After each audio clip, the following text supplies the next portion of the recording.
शहरातल्या पोरीची गावाकडच्या चिल्ल्या पिल्ल्यांनीच हालत जाम केली आहे. नमस्कार मंडळी, माझं नाव पल्लवी. सुरुवात करते आजच्या व्हिडिओला. हा आमचा श्लोक. तुम्ही याला 2 दिवसापासून भेटले नव्हते ना, पण जेव्हा कधी येतो ना व्हिडिओमध्ये असा राडा करतो, राडा.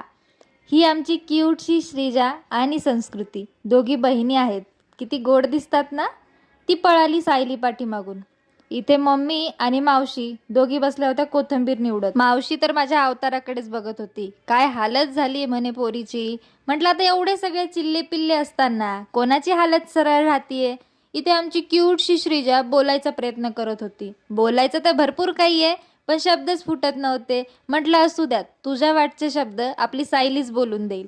मग संस्कृती म्हणे तिला नाही येत बोलता. मग तर सायलीने हद्दच केली. कोणालाच ऐकत नव्हती. एवढी बडबड करत होती ना, ती म्हणे आज मीच बोलणार फक्त कॅमेऱ्यासमोर. नंतर तिलाही सुचणं बंद झालं, म्हणून मध्ये मध्ये 1-2 शब्द श्लोकनी बोलले.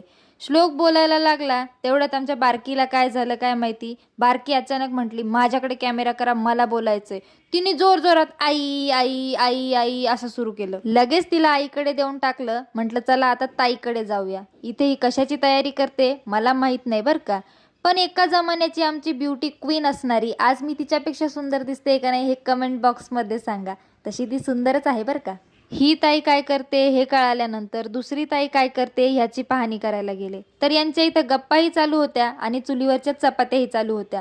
चुलीवरचा स्वयंपाक फक्त गावालाच खायला मिळतो बरं का, पण म्हटलं आता आपलं इथं काही काम नाही. खरं सांगायचं म्हणजे अजून थोड्या वेळ जर तिथं थांबले असते तर मलाच चपात्याला बसवलं असतं. ह्या दोघांची काय चर्चा चालू आहे काय माहिती. पण तुम्हाला व्हिडिओ आवडला असेल लाईक करा, शेअर करा, सबस्क्राईब करा. Bye bye.